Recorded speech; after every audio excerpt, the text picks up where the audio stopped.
Let go, let God. That's Cuba Gooding Jr.'s motto, and it's done pretty well for him. Of course, he's won an Oscar, and now he plays an inmate on death row. For me, when I see things in the news or a headline or something, and I'm like, where is that from? God, your will be done. I have to let it go. I try not to take the good or the bad too seriously in either way. And then I let go and let God, let him work it out.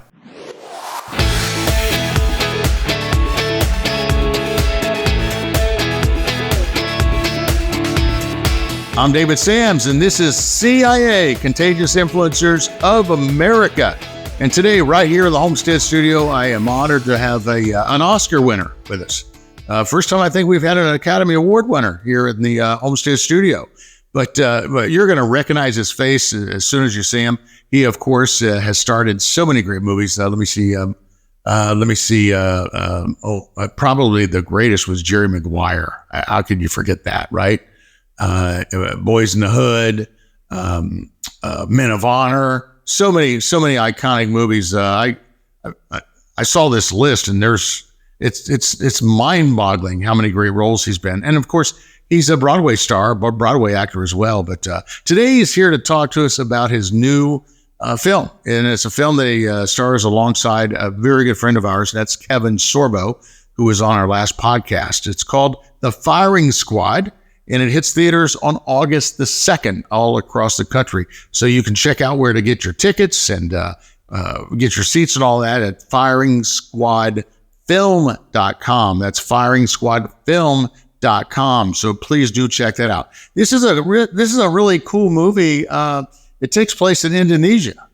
And both Kevin and Cuba are inmates. And I'm not going to go into the whole story because it's a movie of redemption, salvation, and boy, what these two conjured up that created this like spiritual just uprising in a Indonesian prison is pretty amazing. So Cuba's going to talk about growing up.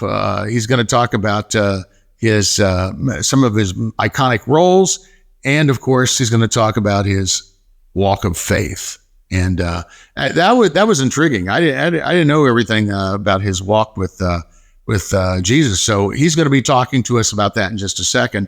So then again, you know what? These things get better and better all the time, and we have all kinds of great guests coming. And I really, really appreciate it. And I appreciate all you two for watching and for you giving us so much great support, especially those of you who rate us with 5 stars. Okay, so I can't wait to show you my interview with Cuba Gooding Jr., so let's get right to it.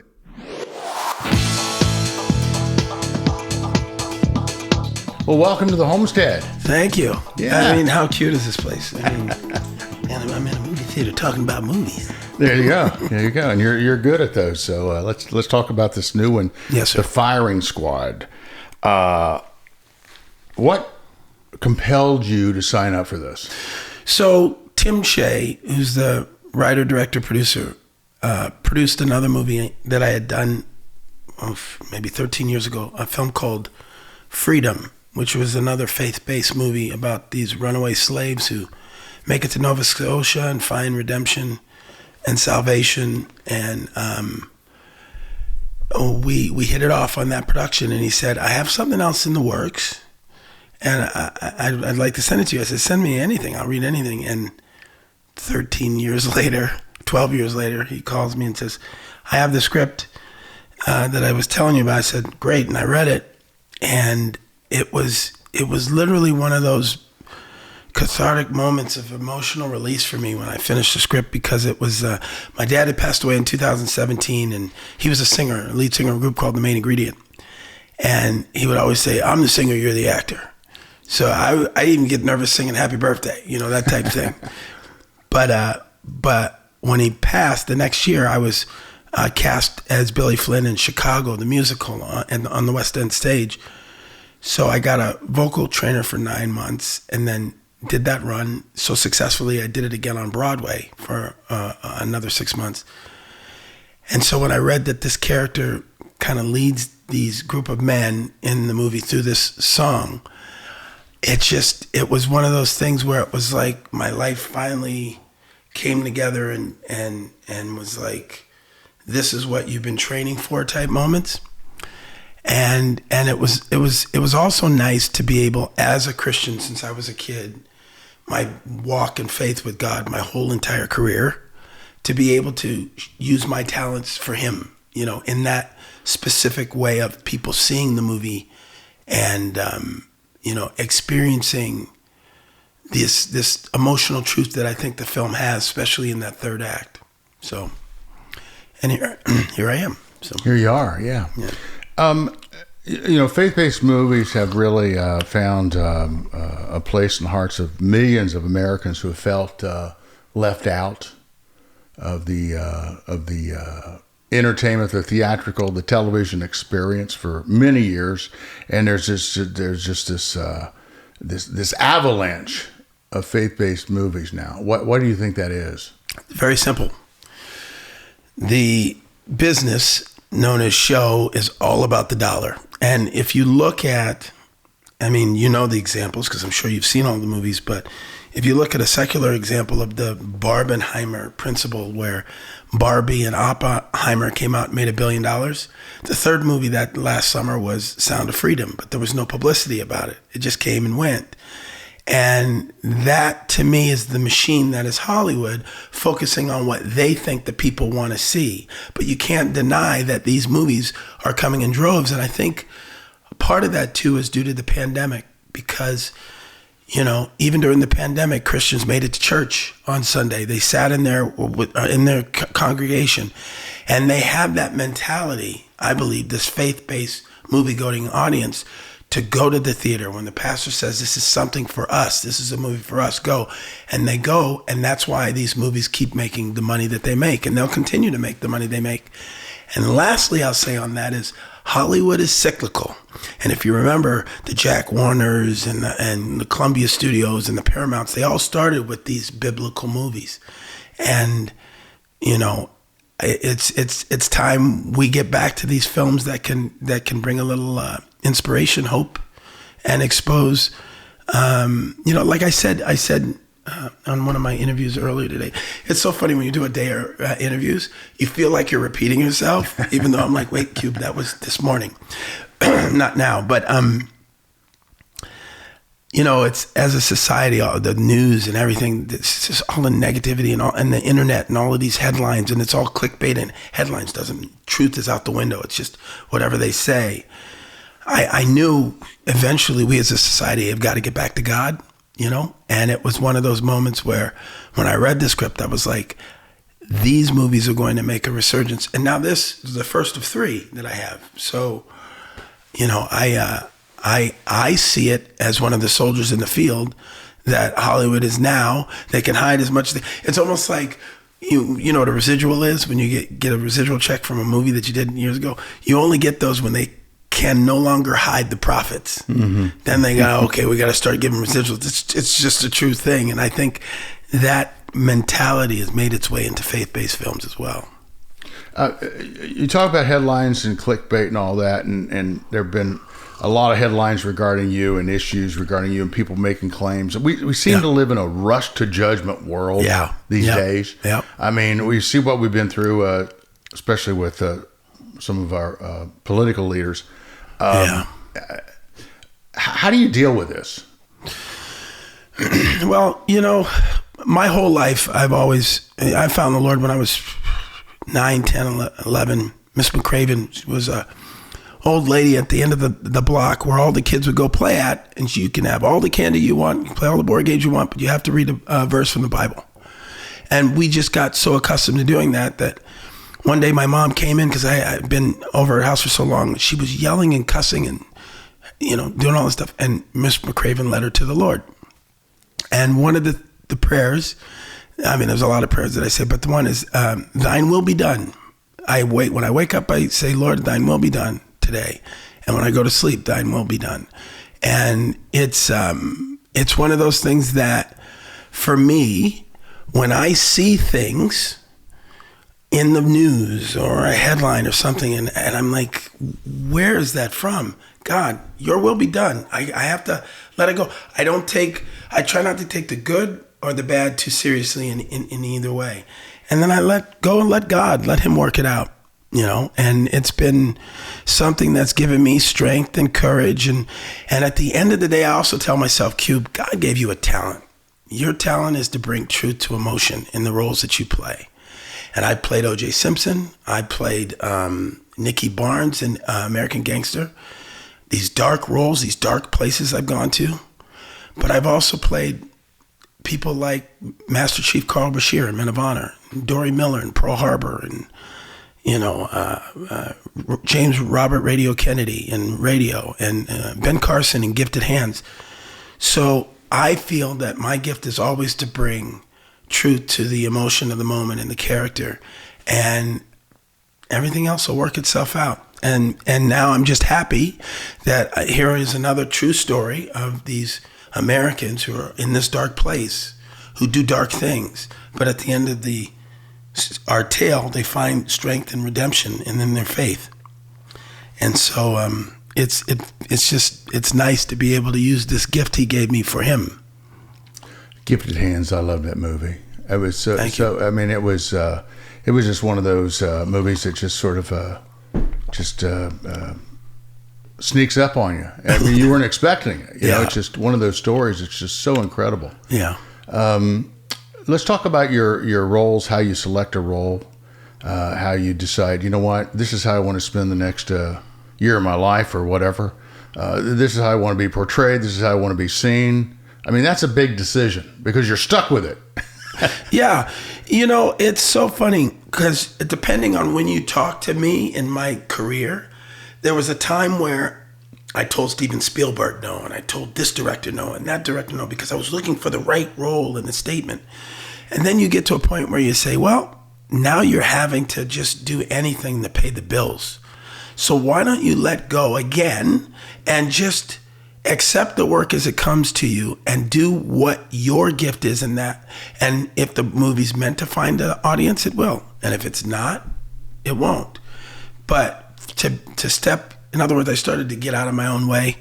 And I mean, there's several films I'm offered right now that a couple of them I'm like, I hope this doesn't come through, you know, and they haven't. And a couple of deals have fallen through, but the ones that I'm meant to be in always seem to manifest themselves. And so the decision I guess I'm saying is made for me through the process of getting involved in a project. So what was the film you told Steven Spielberg no to? So can I defend myself a little bit? So I did a movie with Dustin Hoffman called Outbreak. And by the way, it went to #1 on Netflix and everything during the pandemic because everybody's like, oh, this is a real thing. But he went to the studio. I can't remember if it was Warner. I think it was Warner Brothers. And he had an idea to do a movie about Cinque, the slave who took over a slave ship and made it to America and was put on trial. And it was a beautiful pitch, and he had writers, and they passed on it. And then you fast forward years later, Spielberg says that I'm going to do that story. But when I read the script, it wasn't from Cinque's point of view. It was from the lawyers. So it wasn't what I had envisioned it to be when Dustin had approached me with it. And so I was like, you know, let's find something else. And then, it just went its way. But yeah, that was my thinking by saying Spielberg. So if he calls tomorrow and asks me to play this cup in a short film, I'll do it. But at the time, I was pretty convicted. Yeah. And what's the dream role that you've never had that you've always thought, man, there ought to be a film made of this, and I want to star in it? So I've been playing ice hockey for 30 years now. I still skate. I skate with the Florida Panthers coaches when they're out of season, waiting for that call actually, and waiting to drink out of the cup since they just won it. But what people don't understand, and they always laugh and they go, Cuba, black people don't skate. Black people don't skate. And I go, well, here's a little funny thing that you should know. Back in the day of the Underground Railroad, the slaves used to go up into Nova Scotia, and they learned the ways of the land. And the native Canadians taught them their game of ice hockey. And they got so proficient at it that they started an all-black ice hockey league of the Maritimes, right? And so when people say that, I was going to look for the picture, but it took me forever to find it. But the NHL rules were based on, I don't know if they all were based, but the original rules were based on some of the rules of this Negro League of the Maritimes. So it's that thing. I want to tell that story. I want to make that movie. And you talk about faith-based. I mean, these people, these slaves knew that God had a better plan for them. And not only did he have a better plan for them, he had a place in history for them as well. So, and I've been blessed. Listen, I've had roles that I will be more proud of than any in telling the Tuskegee Airmen story twice with Red Tails and the Tuskegee Airmen. And like you mentioned, Ben Carson and Men of Honor and Dory Miller and Pearl Harbor. So I've been able to tell some of our history. I remember when I got the script for Tuskegee Airmen, I was angry because I was 24, 25 years old. Never even knew that we fought, you know, not just foot soldiers, but we were flying these P-52 jets. And I was like, this story should have been told years ago. Let's tell it. So it's that drive in me that always looks to tell the stories. There's another script that I have in development about, a slave ship. And a slave was brought over from Africa, and he wound up becoming the doctor for this community. And doing all of these miracle surgeries and all of these things way back in, you know, before slavery, if you think about it. So these stories are ones that if I can bring some truth to emotion and light, that'd be fun. So your foundation, let's talk about that. Let's talk about your childhood and what it was like growing up. And you know, I know your mom and dad split, right? Yeah. So tell me about that. Tell me what you had to work through and how you got to the other end of that. I mean, in what way? How much time is this interview really supposed to be? Well, because there are a lot of people that are going through this right now. You know, they're. I mean, so my dad was did I mention again? I keep forgetting. Yes, you did. My dad was the lead singer, the main ingredient. My mom and dad separated. I believe right at around the time that Miss McCraven came into our life. That was another factor. My mom came to the Lord, and then we got evicted literally the next week. And we're what my mom refers to as on the road, living in the backseat of her Pinto with me, my sister, my little brother, and a Great Dane. That's probably why I bred Great Danes for so long. And we lived out of this car literally off and on through high school. And it was one of those things where at one point, all right, so I'm trying not to get too technical because there's a lot of stuff, but I went to 4 different high schools. The first one was in Apple Valley High School as a 9th grader. My grandmother said, you guys got to get out. You can't live here anymore. So we went and we drove. My mom found a place in Apple Valley. They went there. That lease ran out. So one circumstance led to the other. We moved to Orange County. And that's when I went to Tustin High School. At Tustin High School, and every high school that I was in, I was the star of the drama department because I could do backflips. I was a gymnast, and I was crazy and just like insane energy, which hasn't changed much, but it is what it is. And then we were in Orange County. We were at the Sixpence Inn, which was a motel, a roadside motel. And eventually, the school year ended, and during that summer, we got kicked out of there, and we moved up. And funny enough, stayed with Miss McCraven, who let us stay at her place. And then my mom said, I got a little money. We're going to get another apartment or something. That fell through, and we wound up staying at another hotel during now. So you got 9th grade, 10th grade, now I'm in 11th grade. Now this year, there was something called the Shakespeare Film Festival. LAUSD, Los Angeles Unified School District's Shakespeare Film Festival. And I competed in individual monologue, playing the character Festy in 12th Night, and won the thing. And when you win, you go on stage and you perform in front of all the other high schools, their drama classes. So it's thousands of kids in this auditorium, and you do your monologue. At the end of my monologue, I did a backflip. The place went crazy, okay? Now, back to the road. We lose this place. We find another motel in North Hollywood. And instead of switching schools, because I said, I'm not going to go to 4 schools in 4 years. I'm going to stay at this one. So I would do the drive every morning. And finally that year, 11th grade year ended. And then the 12th summer hit. I got my job, Bob's Big Boy Jr. was a burger place, switched me to the North Hollywood. My mom said, you got your job here. We're staying here in North Hollywood. Just switch schools. And I was like, fine. And I'll never forget the day I walked into Diana Horn's drama class, everybody cheered. And he goes, Festi from 12th night. And that moment was the catalyst of my career trajectory, because I was in every play that year as a senior, because as a senior, you get the choice of the roles. Mm-hmm. And Coralie Jr., the Coralie Jr. agency's son, was one of the key grips in the stage production. So she came to see her son's play, and she came backstage and said, I'm Coralie, and I think you got what it takes, kid. And she put me in the movie Boys in the Hood, and my career. Wow. That was the trajectory of it. And funny, Coralie's story was, I mean, I tell you, I could talk this for an hour, but there were 2 child stars, Shirley Temple and Coralie Jr. And one got all the attention and the other one did her roles, but it was all about Shirley Temple. And she was on a film set, seeing how they were mistreating these little people in the corner who were drinking and doing all this crazy stuff.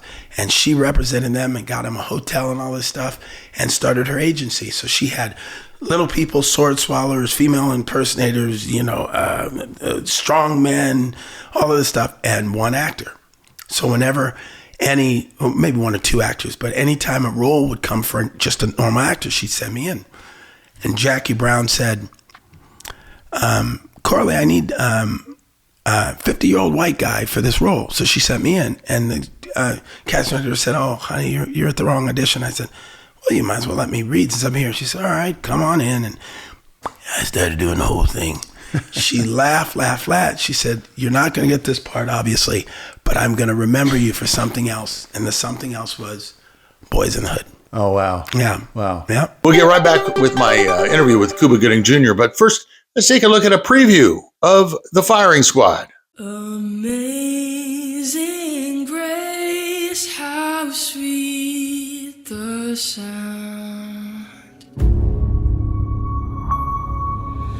that saved a wretch like me. I once was lost, but now am found.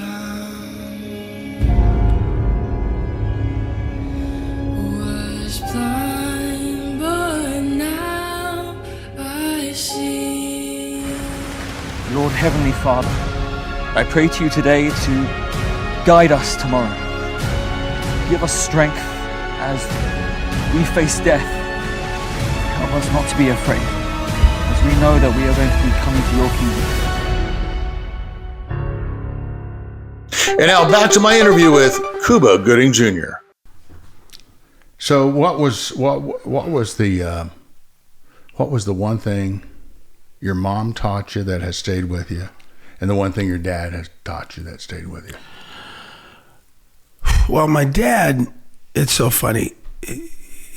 He would always say, it's almost the same bit of advice from both of them, but my dad would always say, you can say whatever you say, but say it with a smile, because people want to feel like they're not being attacked. So if you have to chastise somebody, never stop smiling. And my mom would say, no matter how dark life gets, never let them take your joy. Never let them take your joy. And that has rung true with me in my entire life, especially in the darkest moments. Never let them take your joy. So, yeah. The film that you're doing, The Firing Squad, there's one scene in it in particular that's it's when you're walking out to I know you don't want to give away the end of the movie. I don't want to give it away, but I know just what you're trying to do. Face the inevitable. How's that? That could be anything. Yeah. And you actually sing Amazing Grace. Yes, sir. I mean, you really do sing. Yeah. Do you have that in your blood? Yeah. The singing? That's your... The main ingredient. My father, lead singer of the group, the main ingredient. Yeah. Yeah. So he used to tell me all the time, I'm the singer, you're the actor. And so I was afraid to death to sing until I went on Broadway and did 9 months of vocal training. And it's so funny. I did forget to mention this earlier. When I did Freedom with Tim Che, he had me sing at the end of that movie, Amazing Grace, and I was so horrible and so bad. And after you shoot a movie, you loop it so you can go on the sound stage and correct it. It was still horrible because I didn't have a voice. I just didn't have a voice. But when he sent me this new script that had that same song in it, I said, now let's do this. Right. You're not going to make the same mistake again. Get behind me, Satan, and don't push. So your faith walk, let's talk about that. You said you've been a believer for a long time, forever. At what point in your life did that really, really resonate with you and you really believed that you were a believer?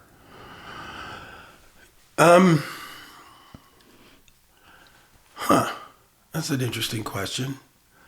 It's almost like, at what point did you realize you were breathing? It was that thing where, I've always been an entertainer. I've always been somebody who goes in a room and it makes people, like the energy, it's there. It's on and off switch. And I think that was a gift from God when I was young. If in the tested moments when things are really dark, especially when you're grieving the loss of someone, I still find peace. I still find something where I know that it's God's will. I know I can let go, let God, and everything will work out. And I think in those moments are when I believe I'm here for a purpose. So. And has there ever been a time that you said to yourself, God, where are you? Why have you left me in this dark place, and you've not heard anything? Well, I don't say the same dialogue as you just put. When I separated from my wife of 21 years, I couldn't understand why I was in that situation, because it was one of those things where I was living the life that I thought I should. And it was in that moment, the quiet moments. Like I used to tell people, the hardest part is waking up in the morning and you're trying to, your body's refreshed, but your mind's racing. And that's when you can go the darkest. And that might've been that period. It's funny because at some point, when you go through tragedies, and I know this is an age statement, but you start to realize that don't hang on to this moment too long because there'll be more coming, right? Mm-hmm. Good and bad. So get through this one and stay healthy and prepare yourself for the next one. Mm-hmm. And I think that's God talking to you. I think that's God saying, I got this. You just hang in there, And yeah. So there's one question I like to ask from time to time, and it's sounds simple, but I really want you to think about this a second. Can I use my Google? What What do you want to be when you grow up?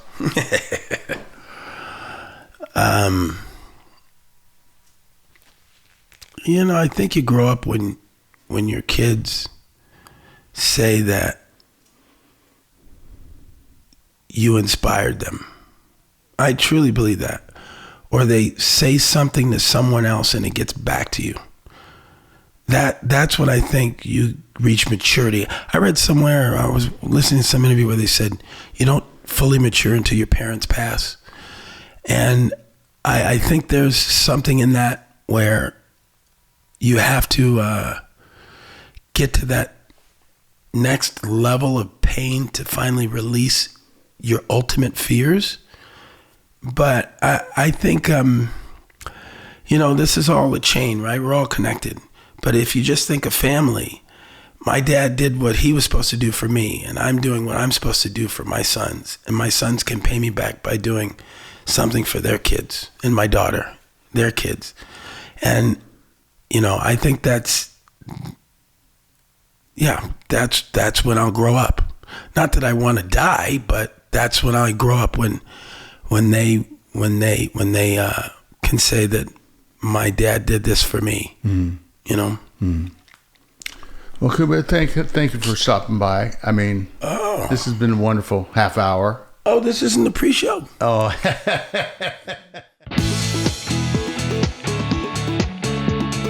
Thanks again, Cuba. Thanks for stopping by the Homestead Studio. We really, really appreciate it. And folks, The Firing Squad hits theaters on August the 2nd. That's just days away. So you'll want to get your tickets right now at FiringSquadFilm.com. That's FiringSquadFilm.com. And you can find out where it's playing in your area and get some good seats. FiringSquadFilm.com. This has been CIA, Contagious Influencers of America. From the producers of the #1 faith-based show in all of America, I'm talking about Keep the Faith.